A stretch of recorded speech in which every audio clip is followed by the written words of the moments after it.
Welcome, everyone. Welcome back to Corruption, Crime, and Compliance. And I'm really excited today because we've got a great guest joining us. And I want to thank Aaron Nicodemus. Is that how you pronounce it, Aaron? It Uh, is, yes, thank you. okay, and I've known Aaron for a good long time. And Eric is the editor in chief at Compliance Week, and we all read Compliance Week. We all go to their conferences, and Compliance Week is sort of what I call a central hub of the information.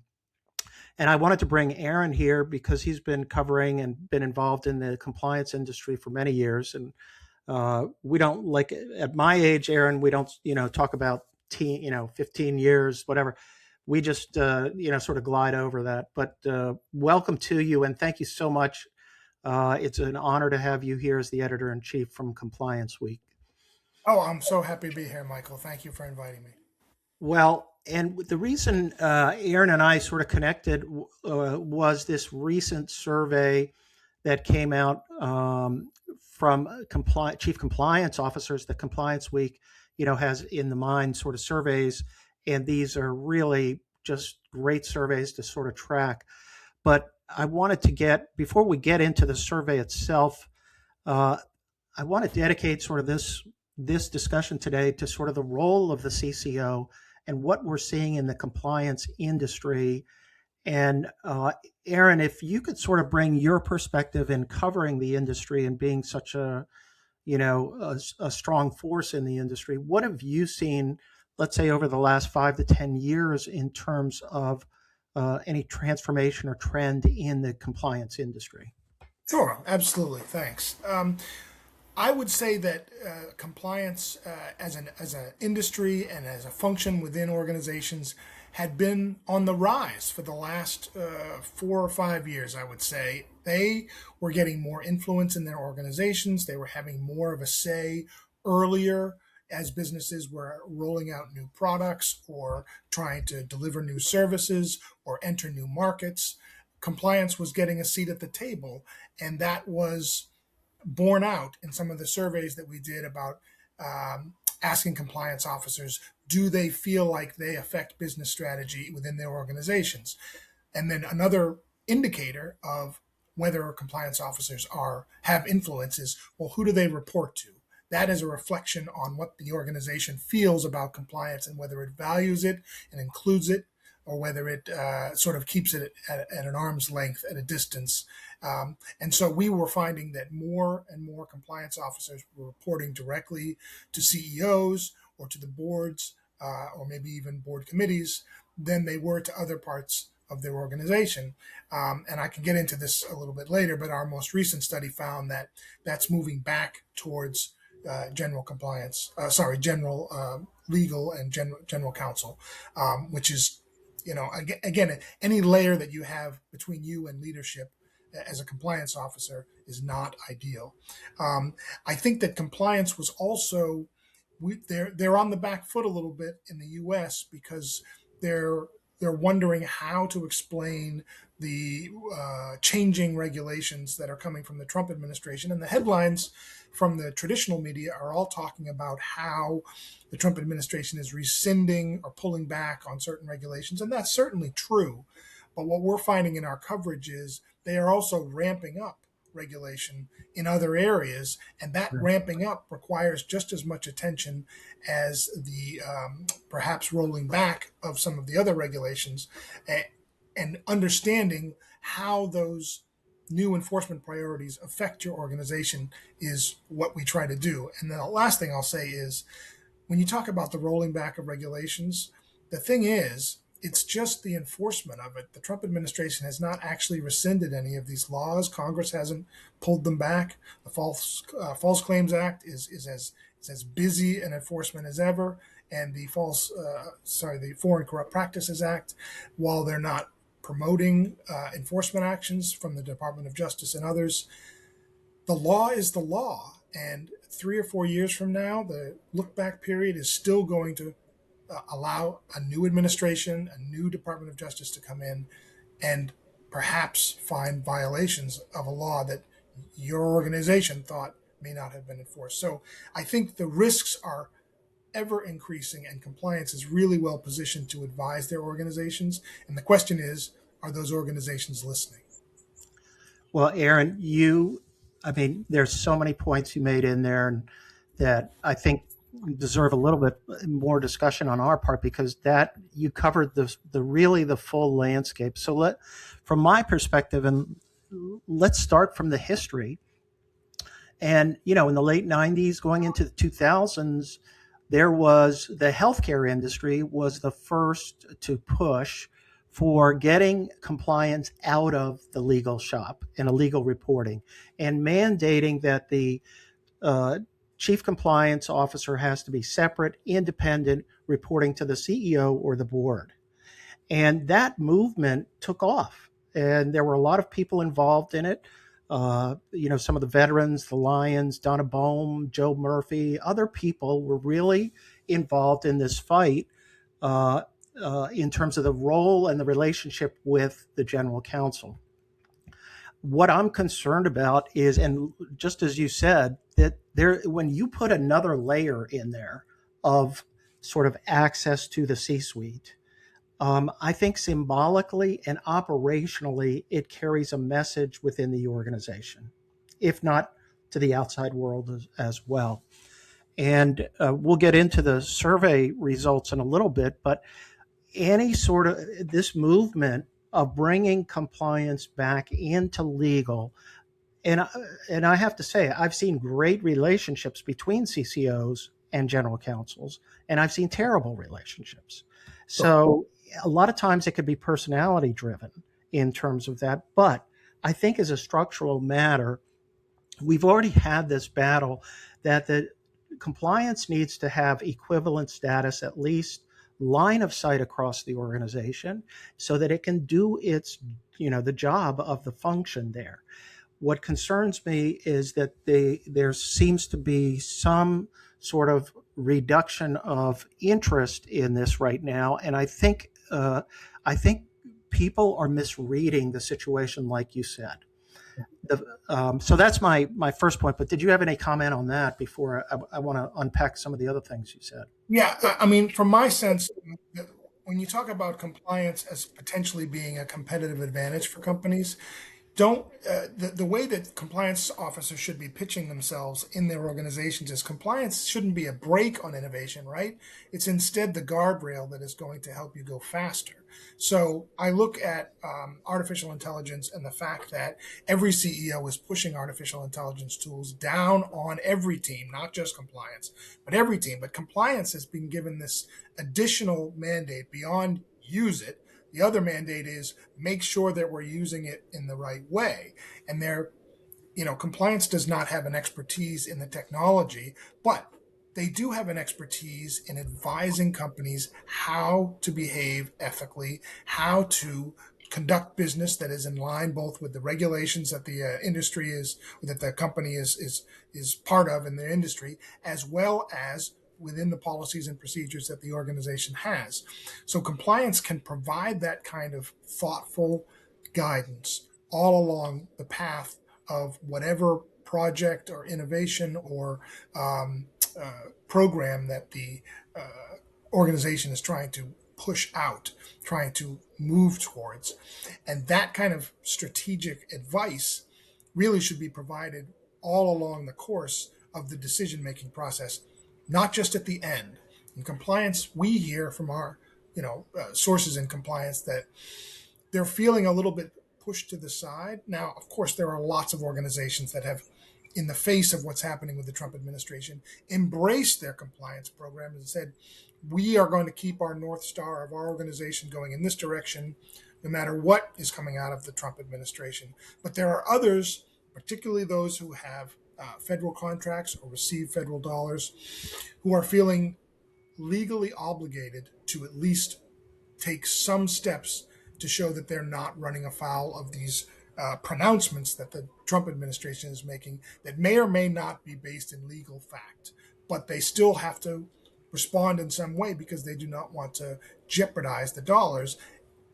And by doing that, they are asking compliance to sort of do cartwheels and calisthenics around these pronouncements and show that we're responding to them, when in fact compliance should be advising them differently to stay the course. And so that's what we're hearing in the as we Yeah, speak. that's interesting because well, let's talk about AI for a second, and I hear you on that.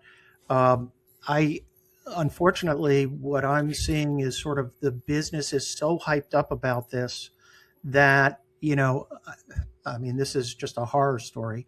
A CEO sends out a message to everybody in the company and says, "Figure out how many jobs we can get rid of using AI." And you want to send the worst message to your team. That's the way to do it. So it's not only, and I don't, I'm hoping that the governance of AI sits with the compliance department, because I think they work, first off, compliance natural partners with IT and the IT department from their cybersecurity work together, and I think they would be great partners in this. And like you said it a lot more articulate in a lot more articulate way than I'll say it, which is this is what we do as compliance people. We design controls to mitigate risks. We identify, measure risk. I mean, it can be any type of risk, but that's what we are good at. That's what we are known for, and that's what the industry has shown itself. Look, you started, I think, Aaron, you did a lot of work in the finance industry. That's what the finance industry people in compliance do. They mitigate risk and they know how to build controls. They know how to bring that in. So AI to me is an opportunity where there has to be a governance structure. And I'm seeing so many people just, first off, people can't even tell me whether or not they're using AI throughout their company. I was doing a risk assessment and interviewed somebody and they said, no, we don't use AI. We have a committee for that. And then I'm talking to the finance people. They say, yeah, we're using AI for, monitoring our transactions for anomalies. So there's a disconnect going on right now with regard to that. And I think CCOs should be the leaders with IT in this area in supporting the business. Now, one other point I wanted to make was, and you said, look, ethical companies perform better in the marketplace. We know that the research is overwhelming that ethical companies with effective compliance programs perform better. And I guess people call it the ethics premium, whatever you may want to call it, because people are happier there, people stay longer, they're more productive, employees want to believe in the mission of what they work for. Misconduct rates are lower. And the point about that is, in this, what I've noticed is that, and we're seeing, is people are looking to their company to provide them stability in terms of ethics and integrity. And they're looking internally. I want to work at a place where I know I can count on that.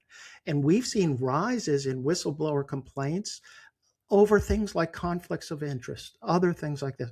People are reporting more, is what we're seeing, at least, because of this tumultuous political and social environment right now. People want stability in their company. So you hit so many themes on that. And it seems to me like compliance should be even more important in this environment to bring some comfort to people and to maximize productivity and performance. Yeah, my thought on that is, when I speak to compliance officers about what is working within their companies and organizations, it all comes back to culture and whether or not you, as a compliance officer, have been able to express not just what the rules are, not just what the policies are, but why they exist and what they're protecting. Not only are they protecting the organization, but they're protecting the individual, right? And so to help, training is one of those things where it can be a check the box exercise and people don't want to spend the time and really engage with it, but it's an opportunity for compliance officers to express and explain why these policies exist and that they're not just to keep you from uh, doing harm to the company. They're actually built to keep you from doing harm to yourself as an individual employee as well. I think sometimes people need to understand why a regulation, why a rule, why a policy exists before they can understand or say, yes, I'm going to follow it. Because we all know from our school years, rules without explanation are just punishments waiting to happen. And people look to push back against them. That's just human nature. I also think that compliance, just going back to the AI question, compliance has a real opportunity here. And this is something I've had to come to over time, because I would have considered myself an AI skeptic 18 months ago. I did not understand or trust the technology. I was trying to figure out where the applications were that were useful and not harmful. But in talking with compliance officers and starting to use artificial intelligence tools myself, number one, these are just tools, right? They are not. I think the media, again, the traditional media has overblown the sort of the influence that these tools can have on our lives. They are powerful tools, but they are still just tools. And what compliance officers have an advantage, or sorry, have a real window of opportunity here, is to try and set up the guardrails that will help companies use AI effectively in the areas where it's most useful, and avoid the pitfalls, which have been written about ad nauseum, but avoid the pitfalls and also try and avoid using AI in ways that is not really helpful, that is not really useful, that is more window dressing than it is actual substance. Compliance officers don't need to understand every nook and cranny of the way AI works to understand how a company, how their organization should be using it, and what use cases will be advantageous and which ones won't. And Right. that Right. kind of guidance is really valuable. And I think if compliance officers are sitting back and saying, I'm afraid of AI, or I don't know enough about it, I don't want to provide advice, I think they're missing an opportunity. I absolutely, totally agree. Well, let's turn to the survey itself. And Aaron, we could talk, compliance. We could talk 2 hours before we get to it. But I do want to have you sort of outline the survey, how it was done, and the headline results, and sort of what you think about it, because these are regular surveys. You guys run these surveys annually, Yep. and by the way, it's a great website page that everybody should be using at Compliance Week. It's just really helpful. But anyway, go ahead. I'm sorry. Thank you. Thank you. So, yeah, 7 years ago, Compliance Week launched the Inside the Mind of the CCO survey. It was meant basically to understand what was happening in the minds of compliance officers, what their challenges are, what's working, what isn't.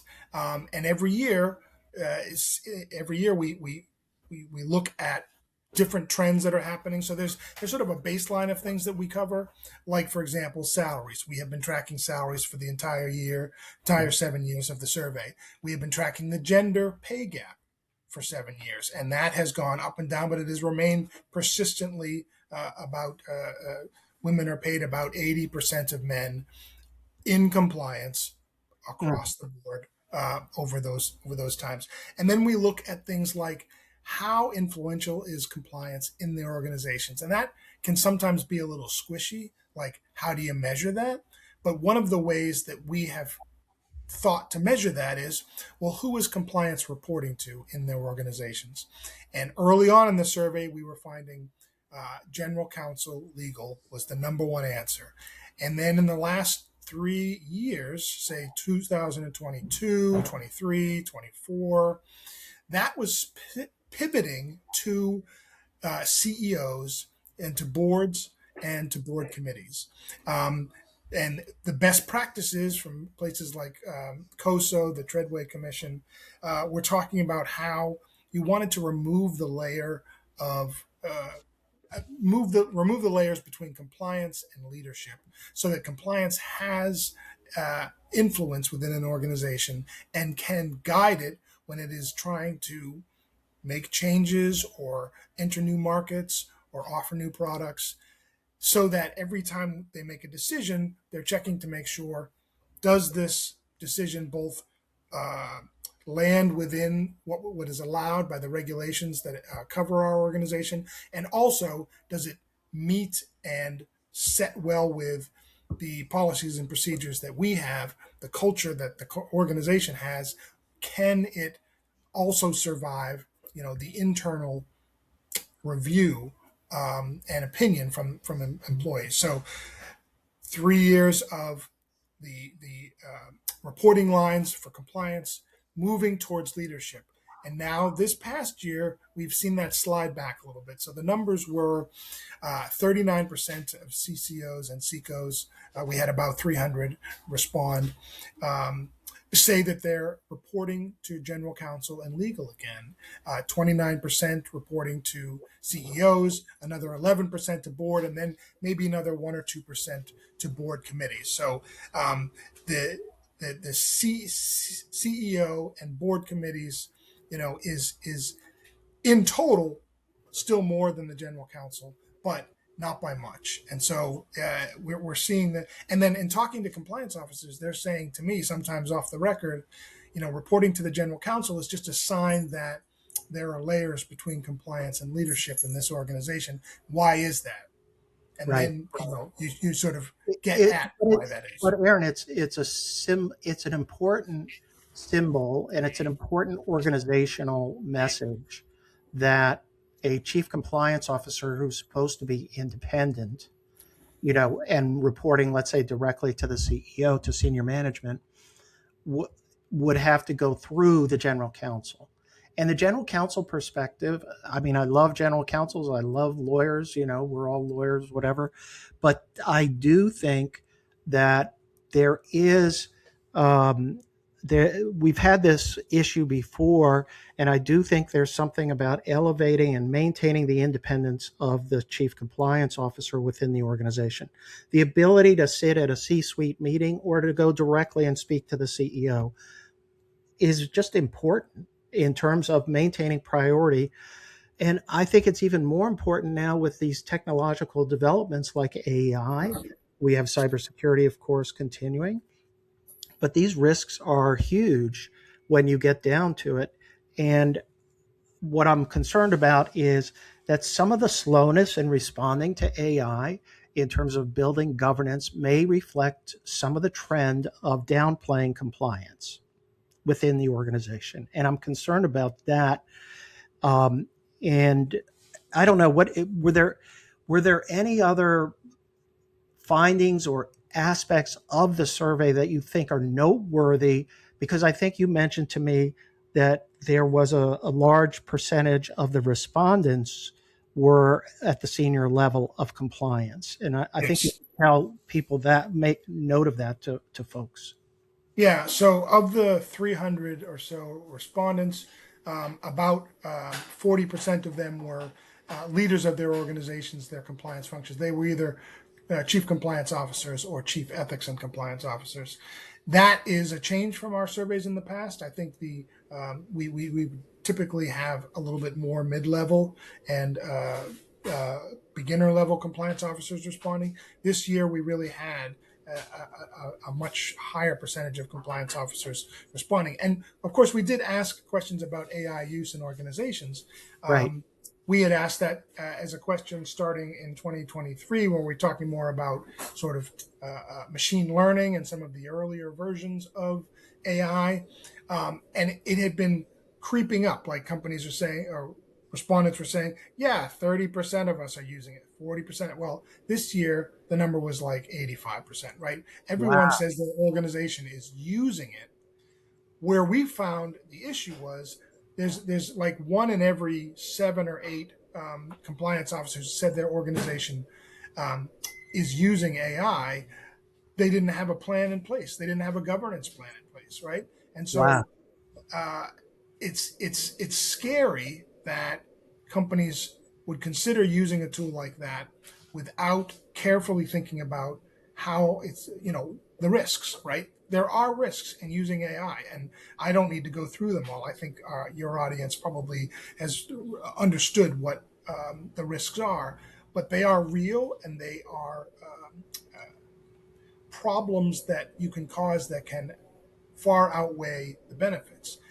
The benefits, though, are what the leadership of many of these organizations are seeing, and they're insisting that AI is going to be used in their organizations, that it should be used to reduce headcount, as you said. But at the compliance level, the idea is how can we reduce these manual processes that have dogged us for Right. years, particularly on things like transaction monitoring or in Due just diligence. In due due diligence. diligence, right? Yeah. Yeah. Third party risk management, like things that you have to that you have data, you have reams of data for, and it's always moving and adjusting. And how can you monitor those things in a way that is not creating so many false positives that it's just a waste of time, right? Or that you're Well, spending so much time in that you never get through but AI to me is a natural tool to use with compliance because compliance programs generate so much data.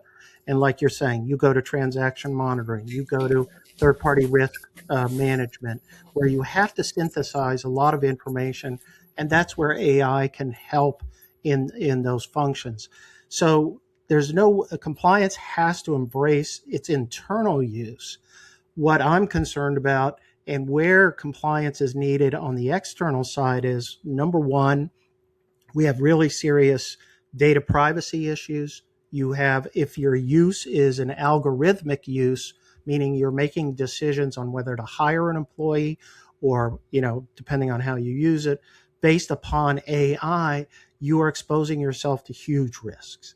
We also have content, and from my own limited experience, I use it in my law practice, but I got scared by it very fast because it was hallucinating.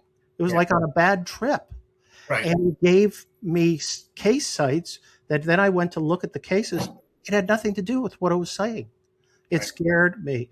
So if it's doing that in the law area, this is something where we have to have content moderation, where people are verifying information. You would know this like anybody, a journalist, you got to corroborate your information. right. And if you don't have a process for that within your company, that to me, these are all the kinds of risks that can come up there, let alone getting into internal investigations. And then we have shadow use, which is people are using it and not telling anybody.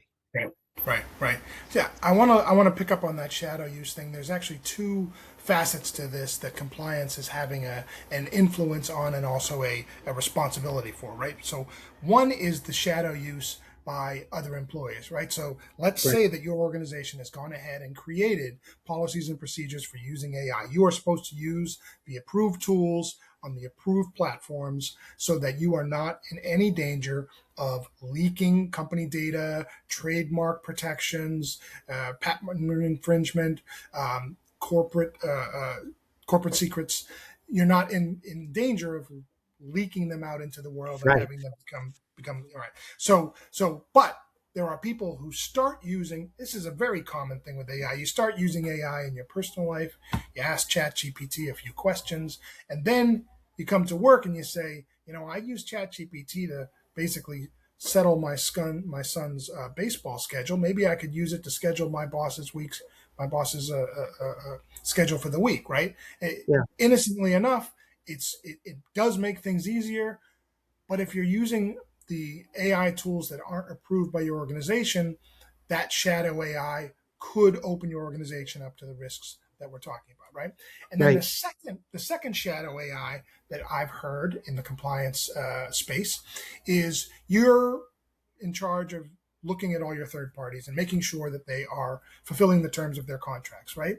But they are constantly adding new ways of doing business. And in doing that, they are adding AI tools to their tech stack, to the way that they are processing the data that they're uh, or that they're working on for you, the owner of that data, Right. using those AI tools and not telling you about it, and potentially in violation of the contract that you have, adding those tools during the life of a contract is a real problem for Absolutely. organizations that are trying to keep a lid on that stuff. And data can get leaked out by your third parties using these AI tools that you don't even know they're using. Yeah. Well, it's a whole nother topic when you're talking about. you're onboarding these third parties, and people aren't asking, what AI tools do you use in your business? And just like you're saying, this is another risk that now, look, the Target data breach in 2012 was caused by a third party air conditioner repair person who didn't encrypt his communications. And now everybody's encrypted. But what I'm saying is we're going to have an equivalent type of blow up with a third party, and then it's going to remind everybody again about what you're saying, that Yeah. we have to be mindful about these tools. Well, Aaron, let me. I've been indulging your time and taking your time, but to try to wrap our discussion up, what, if you look in the crystal ball and you're looking, the next few years, where do you see these trends going? And we're not going to hold you to account, like a year or two, but you are probably one of the few people who really has their finger on the pulse. People want to benchmark and hear what other people are doing, and I think you are in a real important position to sort of see and hear from the industry what's going on. Yeah. From our standpoint, what we are writing about, what we feel that compliance officers should care about, falls into three buckets, right? First is data privacy and trying to understand how is your organization protecting the data that you have, both internally, protecting it. Some data that's in your company should not be viewed by everyone, right? So you've got to have a hand in understanding how to, and then externally protecting it from external threats. Uh, Data, the amount of data that organizations are creating is ever growing, and it is ever splintering unless compliance and other parts of the organization are trying to figure out how to make these different data sets talk to each other and use that in a way that is advantageous. You Right. can find great advantages from your data if you're able to harness it and understand it, right? So that's one. Two, third party risk management, right? And Right. third party risk management goes beyond just dealing with your vendors. It also goes to things like sanctions and tariffs and anything to do with Forced basically, labor, you all of know, yeah. all of that has to do. You are trying to make sure that your supply chain is free of all of these risks that are potentially going to come back and blow back at you, either financially or reputationally. Those are areas of concern, and they are growing faster than you might understand. I think the 1 year attestations from third parties that they are, yes, following the rules is an outdated, and it's almost really dangerous to assume that 1 year check-ins is good enough. Um, Compliance officers are talking to us about continuous monitoring of risks and trying to understand how they can keep on top of that landscape, right? And then the last is tying those two together with artificial intelligence, using artificial intelligence tools wisely, ethically, safely to do all of those things that you want to do, to draw insights from your data, to understand what's happening within your third parties, to understand what's happening both within and outside of your organization. Um, Applying those tools, and they are powerful tools, but they come with some serious risks, and you need to understand how you've mitigated for those risks before you put the tool out there. Because often what happens is, if you put the tool out there without the right guardrails in place, it crashes. It causes you problems that you didn't plan for or expect, and then where are you? Then you might be worse off. Yeah. Well, Aaron, thank you so much. This has been a great discussion. Thank you for you sort of reinvigorated me on the sort of the mission. We're on a mission, which is, and I'm very committed to it, of promoting ethics and compliance and culture. And you certainly have been inspirational to all of us. If somebody wants to get in touch with you, what is the best way, if they have information or they want to get ideas from you? What's the best way for them to contact you? Yeah, so on the Compliance Week website, at the bottom of the page, contact us. My email is the first one that comes up. It's aaron.nicodemus@complianceweek.com. Send me an email. I'm also on LinkedIn. Hit me up on LinkedIn with your tips and your comments. I cannot do my job without talking to compliance officers. I absolutely cannot. In fact, I would fall down if I didn't speak to compliance officers, several of them every week. So I'm looking for tips. I'm looking for conversations to get started, even if it's just a 15-minute. Hey, how are you? What's on your mind? I'm interested. So Great. that's what That's I terrific. offer as a foray. That's Yeah. where I am. Well, thank you, Aaron, on behalf of everyone. Thank you for your work. Thank you for your commitment. And I hope that people will stay in touch with you, and because we need to keep the information flow going in this industry, and you're a key person to do that. So thank you again, Aaron, and uh, and hopefully we'll come back and talk some more about some other issues down the road. But I really enjoyed this. Thank you again. I'd love to do it. Thanks for having me.